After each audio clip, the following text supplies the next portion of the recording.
Êxodo capítulo 3, versículo 1. E apacentava Moisés o rebanho de Jetro, seu sogro, sacerdote Mídian, e levou o rebanho atrás do deserto e chegou ao monte de Deus, a Horebe. E apareceu-lhe o anjo do Senhor em uma chama de fogo, no meio de uma sarça. E olhou, e eis que a sarça ardia no fogo, e a sarça não se consumia. Foi o primeiro sinal que Moisés recebeu. O que tinha naquela sarça? Diz a Bíblia, a sarça queimava, mas ela não se consumia. O que tinha naquela sarça? Era a presença de Deus sendo revelada aí. Olha só, era a presença de Deus sendo revelada aí. E aonde há a presença de Deus, ali há o extraordinário. Olha como é que as coisas saem. Aí há desafio de leis. Aí não tem lei da física, aí não tem lei da química, não tem. Não tem. O natural é que o fogo tinha que consumir aquela sarça. A sarça é uma planta seca do deserto, folhas secas, que se consome facilmente, pode ser queimado facilmente. Mas a sarça, ela não queimava. Aí quando Moisés viu aquilo, ele começou a se aproximar. Quando ele ia se aproximando, está lá escrito, depois você pode ler. Aí ouviu a voz, não chegue para cá. Tira os seus sapatos, tira as suas sandálias, porque o lugar que você está é sagrado. Olha só, o lugar que você está é sagrado, o lugar que você está é santo. Santo por quê? Por causa da presença de Deus. Olha que maravilha, hein? Por causa da presença de Deus. Aí então começa o diálogo. Esse foi o primeiro contato de Moisés com Deus. Aí começa então o diálogo de Moisés com quem? Com Deus. E diz assim, presta atenção, lá no versículo 8 diz assim: portanto, disse o Senhor, versículo 7, tenho visto atentamente a aflição do meu povo que está no Egito, e tenho ouvido o seu clamor por causa dos seus exatores, porque conheci as suas dores. Portanto, desci para livrá-los da mão dos egípcios e para fazê-los subir daquela terra a uma terra boa e larga, e uma terra que mana leite e mel, ao lugar do cananeu, do eteu, do amorreu, do perizeu e do eveu e do jebuseu. E agora, eis que o clamor dos filhos de Israel é vindo a mim, e também tenho visto a opressão com que os egípcios oprimem. Vem agora, pois, e eu te enviarei a Faraó, para que tires o meu povo, os filhos de Israel, do Egito. Olha só, hein? Peraí, e por que Deus não tirou? Deus não queria tirar eles do Egito? Por que não tirou? Peraí, tirar como assim? Do nada? Pois é, Deus, depois que Ele criou o homem, Ele não faz mais nada sem a participação do homem. O ser humano precisa participar. Deus precisava de alguém para usar, para tirar os filhos de Israel da mão dos... Quem ia tirar os filhos de Israel da mão do Egito? Seria o próprio Deus. Mas tinha que ser através de alguém. É isso que você precisa entender. Deus queria se manifestar, mas Ele precisava usar alguém. Ele precisava de alguém. Você vê, Ele disse, eu vi, eu tenho visto. Olha, Ele fala, eu vi, eu tenho visto e tenho ouvido. Ou seja, eu vejo e ouço o clamor, o sofrimento, a dor dos filhos de Israel lá no Egito, a humilhação que eles têm passado. Eu tenho visto. Agora, pois, eu desci, ouvi o clamor deles, eu desci para livrá-los. mas eu vou precisar de você, Moisés. Eu vou tirar eles, eu vou livrar eles, mas eu preciso usar você. Eu preciso de alguém para usar, você entende? Deus precisa de você. A coisa vai muito mais além. Você não pode ter essa visão, essa visão egoísta. O que é a visão egoísta? A visão egoísta é aquela pessoa que só está preocupado com a vidinha dela. Não, para mim está bom, se eu trabalhar em um lugar, poxa, e começar a ganhar 10 mil reais, pô, para mim está bom, vou dar o melhor para minha família, o melhor para os meus filhos, pelo menos vai dar para comprar aí um carro a prestações, vai dar para pagar tranquilo as prestações, não vai ficar apertado. Não é isso que Deus quer para você, não é isso. Ele quer usar você, Ele quer usar você. Você não pode pensar em você. Você tem que se colocar à disposição de Deus e falar assim: Senhor, estou aqui, não tenha limite, faça comigo o que o Senhor quiser. O que o Senhor quer de mim? O que o Senhor quer que eu faça? Você não pode se limitar, você não pode olhar somente para você, você não pode ser egoísta. Todo aquele que é de Deus, ele tem que transbordar. Aliás, a característica de todo aquele que é de Deus é isso, é transbordar. O transbordo é a característica de todo aquele que é de Deus. Por isso é que ele fala: derramarei bênçãos sem medida. Por que sem medida? Porque transborda. Não cabe na medida, então transborda. Você entende? Essa é a característica número 1 daqueles que são de Deus. Todo aquele que é de Deus, ele transborda. Ele tem que transbordar na graça, tem que transbordar no perdão, tem que transbordar no amor, na caridade, tem que transbordar na presença de Deus e tem que transbordar na prosperidade. Tem que transbordar. Essa é a nossa missão. Porque esse transbordo é o que faz com que pessoas sejam alcançadas. É através do transbordo que você vai alcançar o seu vizinho. É através do transbordo que você vai alcançar pessoas que nesse momento estão inalcançáveis. É através do transbordo que Deus vai poder chegar onde Ele precisa chegar. Por isso você tem que transbordar. Se não transbordar, puxa, peraí, o que eu estou fazendo? Para que eu nasci? Em que adianta? Então, é uma ordem, presta atenção, é uma ordem para todos aqueles que são de Deus transbordarem. Olha o que Jesus fala: eu vim para quê? Vamos lá, gente, eu vim para quê? Para que tenham vida e vida com transbordo.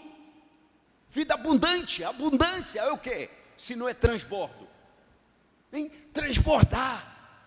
Você só vai poder ajudar no mundo se você transbordar. Você vai poder ajudar o próximo se você transbordar. Você vai fazer a diferença se você transbordar. Se não houver um transbordo, você só vai viver para você. E todo aquele que só vive para ele é infeliz. É infeliz. O que eu estou fazendo agora? Eu estou transbordando. Amém, pessoal? Eu estou transbordando. Você tem que transbordar, presta atenção, transbordar em todos os sentidos. Ouviu o que eu disse? Na prosperidade, na graça, na caridade, em almas.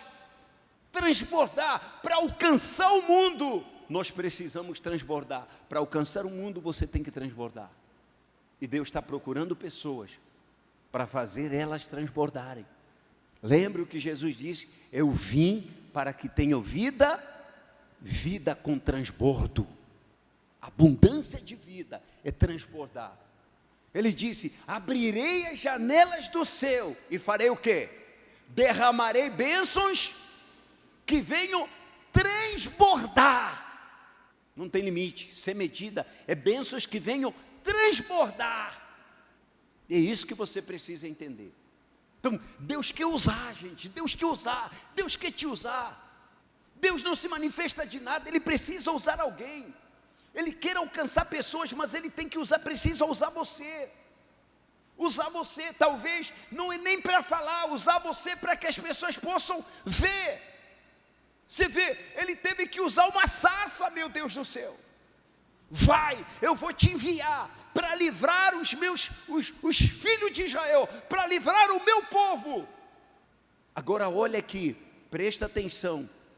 Vem agora, pois, e eu te enviarei a Faraó, versículo 10. E eu te enviarei a Faraó, para que tires o meu povo, os filhos de Israel, do Egito.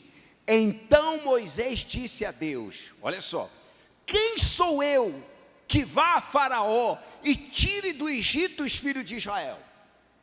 Quem sou eu? Olhou para a sua condição humana, olhou para o que tinha, olhou para a condição. Vem cá, quem sou eu? Eu tenho alguma condição? Eu posso fazer alguma coisa? Não, quem sou eu? Eu não posso nada. Quem era Moisés? Era um pastor de ovelhas, medroso, gago, era simples, um simples pastor de ovelha que estava ali trabalhando, pastoreando não as ovelhas dele, mas pastoreando as ovelhas do seu sogro Jetro. Ele era funcionário do seu sogro. Então, qual a condição que ele tinha? Tinha alguma riqueza, tinha algum dinheiro, tinha alguma influência. E olha só, para tirar os filhos de Israel da mão de quem, gente? De Faraó, o maior do mundo daquela época, o mais poderoso. Faraó era chamado um Deus vivo. Faraó era considerado um Deus.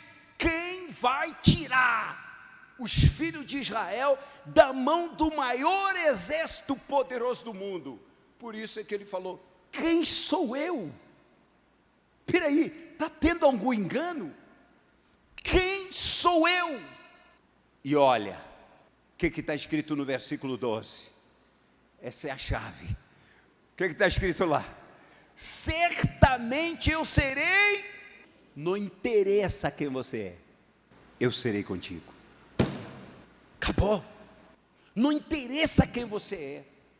Não importa se você não tem condição, não importa se você não sabe falar, não importa se você não tem faculdade, não importa se você estudou, se você não estudou, não importa se você está endividado, não importa se agora você ganha salário mínimo, não importa se você está lá no lamaçal, não importa quem é você. Se Ele for com você, você pode tudo. Olha a resposta de Deus. Foi simples e objetiva. Eu serei contigo. É só isso que você precisa. Amém, pessoal? Precisa de dinheiro. Quem disse que você precisa de dinheiro? Eu serei contigo. Faraó é poderoso. Eu serei contigo.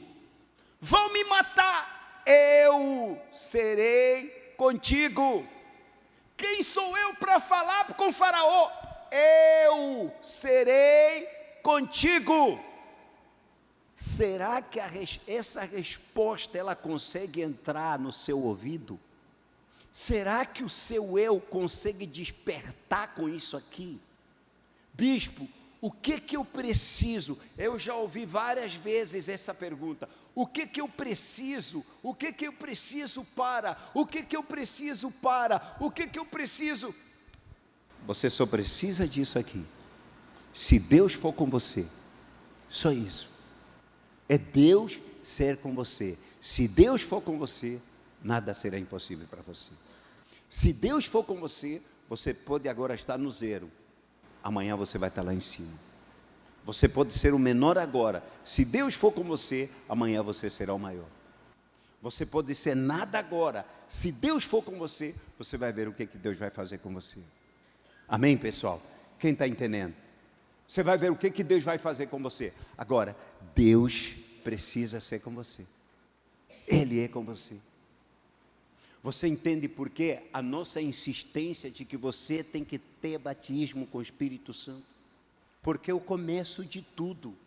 Até então, Moisés era um homem comum. Até então, Moisés era um simples fugitivo da justiça, um simples pastor de ovelha. Até então, antes de Deus ser com ele. Mas depois que Deus entrou nele, depois que Deus passou a ser com ele, olha a promessa de Deus: certamente eu serei contigo. É só você querer. Tudo dependia agora de Moisés. É só você tomar atitude, é só você obedecer, é só você partir para cima, é só você crer em mim. Eu serei contigo. O que ele fala? Eu serei contigo, porque só dependia dele.